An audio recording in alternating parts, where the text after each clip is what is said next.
very warm welcome to the brand new edition of Policy Watch. I'm Kriti Mishra. Today we'll take a closer look at the Allied and Healthcare Professions Bill 2018. The Union Cabinet has approved the Allied and Healthcare Professions Bill 2018 for regulation of education and services. The bill provides for setting up of an Allied and Healthcare Council of India.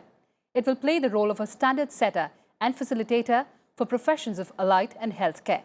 The bill will directly benefit around 9 lakh existing allied healthcare professionals in the country. And for more on this, I'm joined by Mr. Arun Singhal, Additional Secretary, Ministry of Health and Family Welfare, and also Kavita Narayan, Public Health Expert. Welcome to Rajya Sabha Television, both of you. Let me come to you, sir, first of all. More than 57 drafts of this bill were prepared. Tell me about the major professional categories and streams included in this ambit of the bill, and also the major highlights of this bill. You see, before I go into that, I would like to say that in the medical profession in India, we have a council for doctors and for dentists, and a council for nurses and for pharmacists. Now, these councils set standards and they ensure the quality of education, with the result that our doctors and nurses are supposed to be the best in the world. They do very well in the entire world. On the other hand, apart from these 4 categories, there are many other professionals in the field of medical care, like for instance, physiotherapists, optometrists, lab technicians, X-ray technicians. We have identified 53 of them so far, which are divided broadly into 15 categories. They also need to have standards set for them, and they also have to ensure quality. There is no provision at the moment to do this, and therefore we have come out with this bill, which has been approved by the cabinet.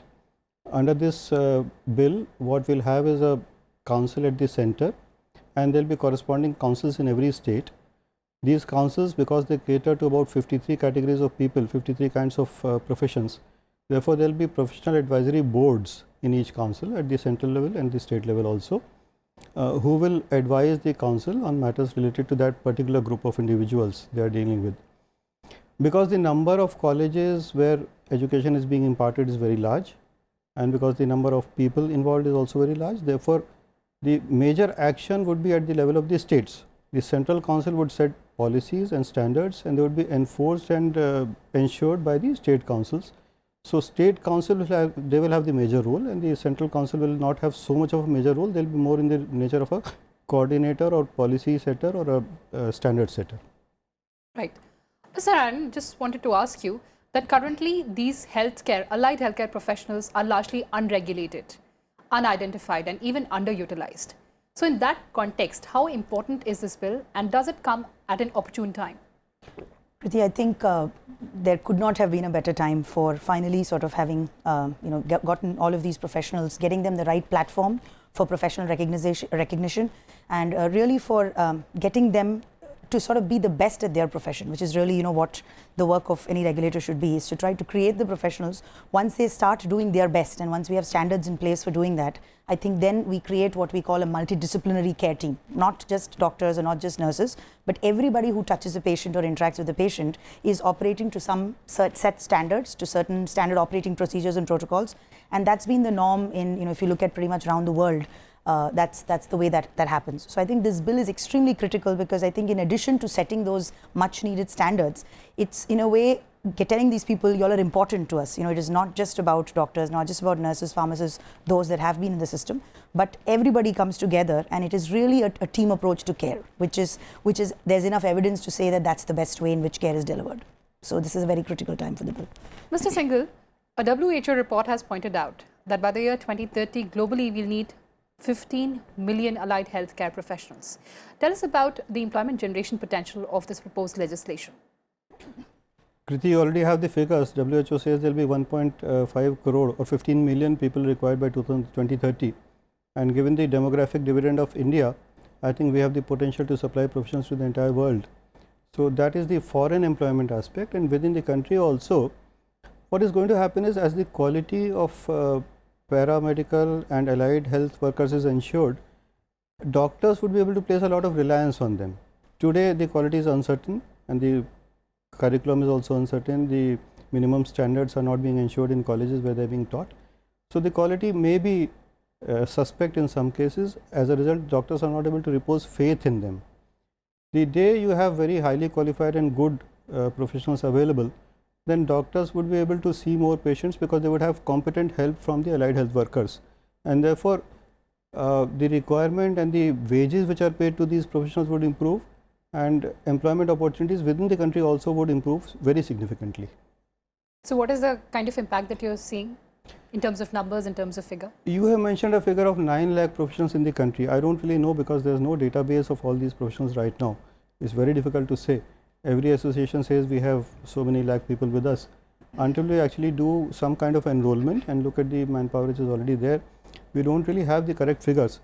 But I can very confidently say that if the entire world is going to need 15 million, then we also would be needing a similar number in India, because the population is huge, challenges are huge in India. So a similar figure can be thought of for India also. Right, point well taken.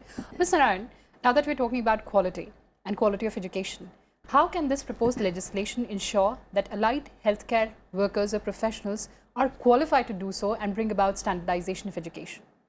So, Kriti, the formula, if you will, for sort of how any standard setter works is the same, which is first a set of experts come together and we have to all agree on what is an acceptable standard in terms of education, in terms of practice, in terms of educational institutions that are running these courses. So, for example, when we know with the Medical Council, for example, there are standards on what constitutes a good medical college. Similarly, we also need those same kind of standards of equipment, standards of duration of the courses, what are people taught, what are the modules that are taught, and most importantly, what are the skills and competencies that the professionals come out with at the end of the course. So those are some of the main criteria that are standardized. So once these get set up, once these get defined, which the professional advisory boards, as Mr. Singhal was referring to earlier, we envision that they will set these standards and say this is what a good physiotherapist looks like. This is what a good physiotherapy college would do in terms of getting these professionals out. Once those standards are set, it is then up to the work of the council and through the state councils to ensure that the norm is met. So whether when it comes to either inspection or calling it a check, coming back and accrediting. So accreditation, inspection, etc. are mechanisms to ensure that the standards that are set are in place. And finally, that results in a license for the professional that comes out that says, yes, you have met these standards, you have both these skills and competencies as well as the knowledge. So there's an educational component and a skill and a competence component. Altogether, if we can check you off as saying you have it, then you come out, and we have validated both the institutions providing the education, also the individuals coming out of it. And that's the most simplistic way of explaining how this would work. Well, that's an important point. So, Mr. Singhal, how would this ensure standardization of education, say entry into institutions or exit out of the institutions? How would that be decided? You see, as Kavita ji has pointed out, there would be standard curricula, and therefore the quality of education will be ensured after having minimum standards. But the bill also talks of an entry exam, common entry exam, right, and a common exit exam. If you are able to have that at some point of time in future, then the people entering a college would be of assured quality, and their knowledge level would be tested when they pass out also. But that of course will come later, not in the immediate future, because first of all we have to look at the people who are actually practicing in the field at the moment. We will be enrolling all of them, trying to find out what kind of education they have received already. For instance, for ophthalmic assistants, there are courses of 2 years duration today, there are courses of 4 years duration today. If you go to a shop where spectacles are being made, you may find an optometrist who has done a proper course of 3 years, or you may find somebody who has just done a 3 months course somewhere and then he's sitting there and practicing as an optometrist. So until we enroll all the people who are there and see whom we can take onto our register, who can be registered and who cannot be registered, what kind of skills have to be imparted to the people who cannot be registered to make them register. So 9 lakhs is a very significant number. We have to look at these people first of all and assure that they also will be part of the ecosystem later on. We can't really wish them away. So we have to look at all that, and once we do all that, regularize the people who are already there in the field, then we can think of recognizing colleges, recognizing courses, and thinking of an entry exam. So I think an entry exam and exit exam would come much later, not in the immediate future. There will be an interim council for 2 years, and when the interim council is finally succeeded by a final proper council, at that stage perhaps they will start thinking of an exit exam and an entry exam. Ma'am, what would be the impact of this proposed legislation on the skill set of our professionals? I think this would finally, again, I think it would be sort of the gold seal. So I think we know that there are set of professionals that are already skilled. There is already a mechanism that exists for sort of also the skill ministry as well as the skill development ecosystem which is there has already given it some sort of shape to it. And those what we consider are the skilled workers are those that we are at least in the bill defining as those that have training for under 2,000 hours or roughly about 2 years. The reason we are saying that is because you also want to give them a career pathway. So you could be a skilled worker tomorrow who should have the potential to rise up and maybe become an allied health worker, allied health professional, and then hopefully a healthcare professional, etc. And it's purely dependent upon the number of how much they are studying, how much education and skill component there are. For the skill part itself, I think the fact that this would actually ensure that there is a validation to the fact that there is a skill certification. So far it has been, I think health has also been put along with everybody. Health is very, very specific, right? It's more than just skilling in let's say, for food processing, or more than for any other, for beauty salon, etc. This is very specific. There are a very set of specific standards that would impact patient care, most importantly. So this would therefore then, I think, allow it to be on a specialized path as it must be for healthcare. So this, I think, actually really gives the skill ecosystem a big boost as well. All right. Mr. Singhal, talking about the cost component now. The total cost implication as of now is expected to be around 95 crore in the next 4 years. How much would be earmarked between the centre and the states respectively? Kriti, the cost involved is very small, and these councils would all be self-sustaining after a certain period of time. We have the example of Medical Council of India, Dental Council of India. They are all self-sustaining because they register individuals, they charge some money for that, they recognize colleges, they charge money for that. So we expect that within 5 years, all the support from the budget would peter out, and all the councils in the states as well as the centre would be self-supporting. So the cost is a very small component, it is not really a major issue. 95 crores is indicative, it may go up slightly or come down slightly, it's not really much of an issue. Right. On that note, I'll slip into a short break. Time for a short break. On the other side, we'll have lots more. Stay tuned.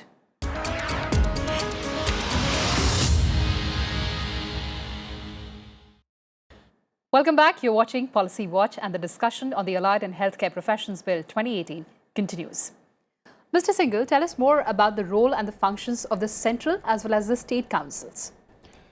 You see, the central council would basically be into policy making, setting standards which can be enforced then by the state councils, but all the action actually would be at the level of the states, because the number of colleges imparting education is huge, the number of professionals involved is huge.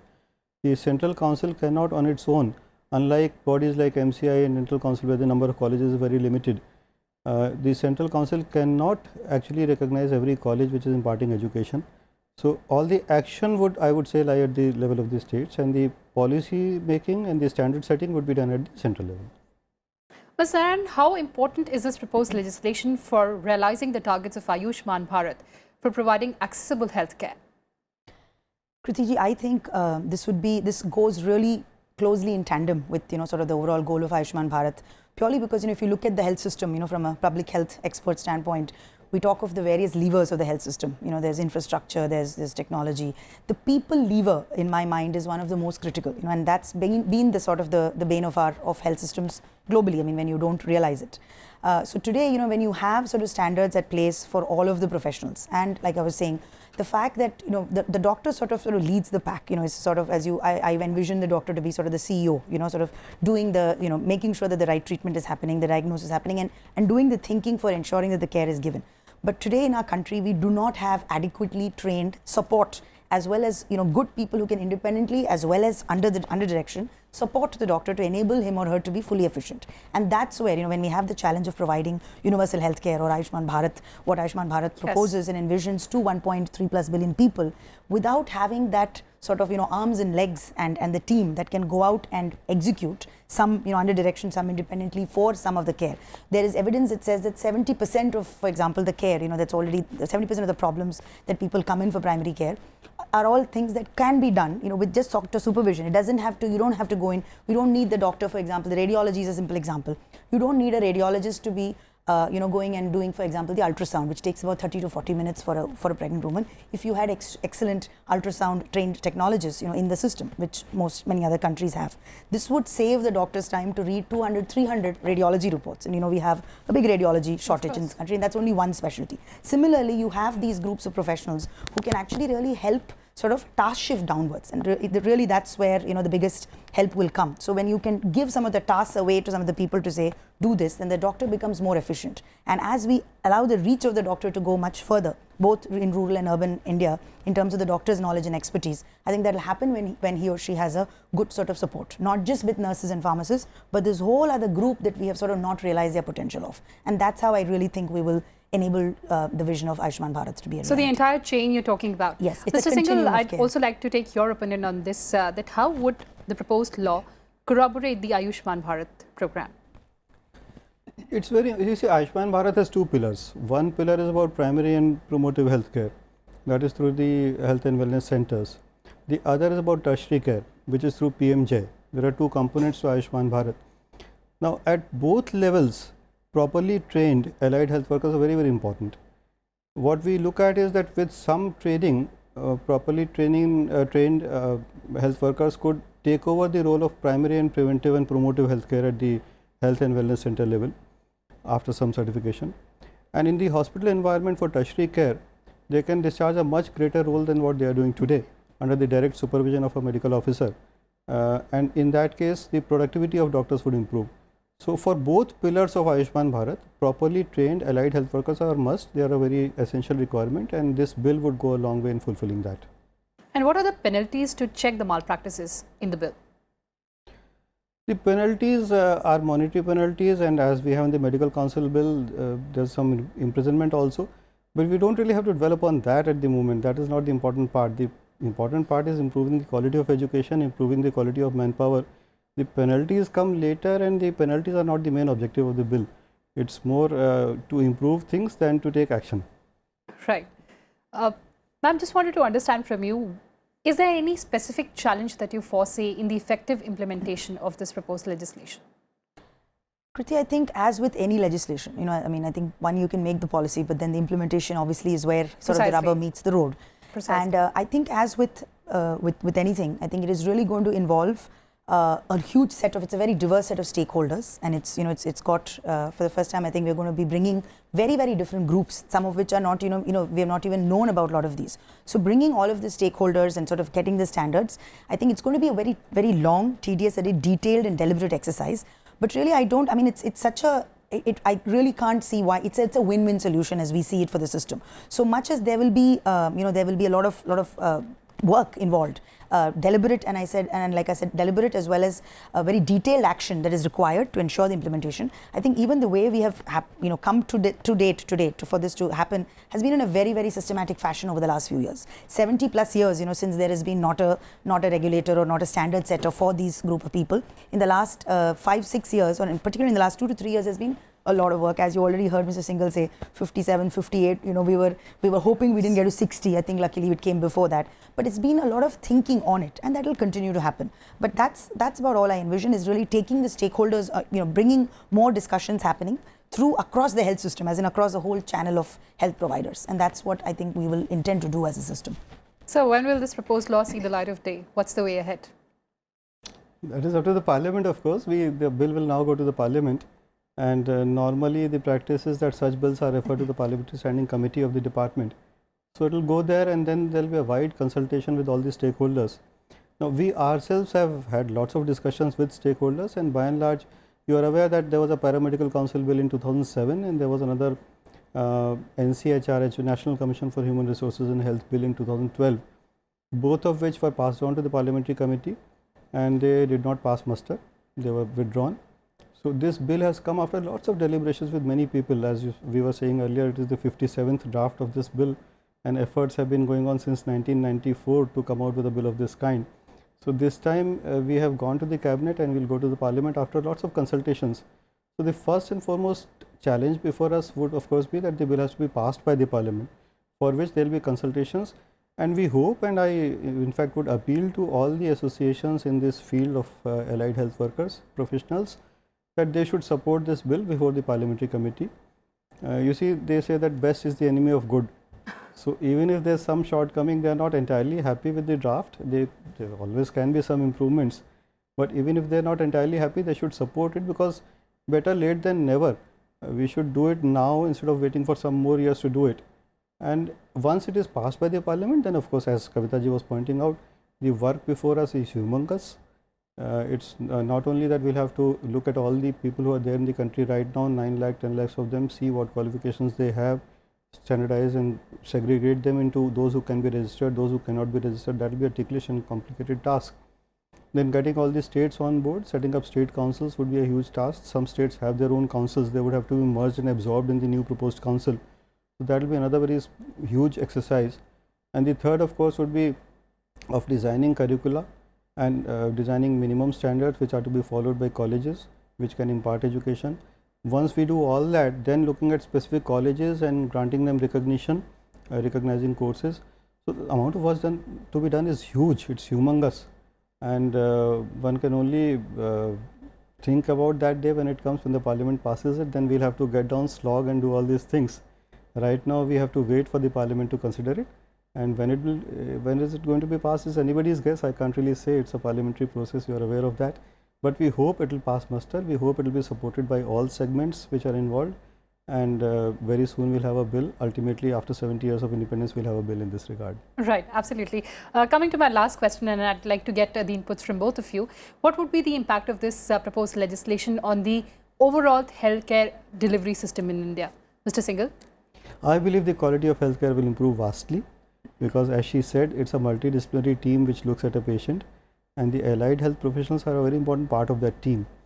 The doctor himself, if you go to a hospital today like AIMS or RML or Safdarjung, you will find one doctor will be looking at something like 300 patients every day. It's a huge number. He doesn't really have the time, and very often we find that patients are not satisfied because they think the doctor should have devoted more time. It is a fact, but the doctor does not have time. So if we have qualified people working, then both the pillars of Ayushman Bharat would be strengthened. It will be a very, very major, very important change in the way we deliver healthcare in this country. Ma'am, how will it strengthen the healthcare delivery system in India? I think I literally almost, I think verbatim just sort of almost repeat what Ms. Singhal said here, which is, I think it's a paradigm shift in care delivery, from sort of saying we are, only relying on, one or two groups. I think we're opening it out, and at the same time by having very clear delineated role structures as well as, outcomes that are defined. I think the overall healthcare system definitely we will see much better, much safer outcomes, much better clinical outcomes, I think, for the patient population which is awaiting. And I think also it opens up, we keep talking about the sector growing. Well, this is really growth in the sector because it opens up education, it opens up hopefully job opportunities both within the country as well as abroad for a whole range of our 70% of our demographic population dividend, which we keep talking about leveraging. This would be one big way to sort of move us towards it. Right. Thank you so much for giving us that perspective. So it is a big step with far-reaching implications in the Indian healthcare sector. That's all we had for you in this edition of Policy Watch. Thanks for watching and stay tuned to Rajya Sabha Television.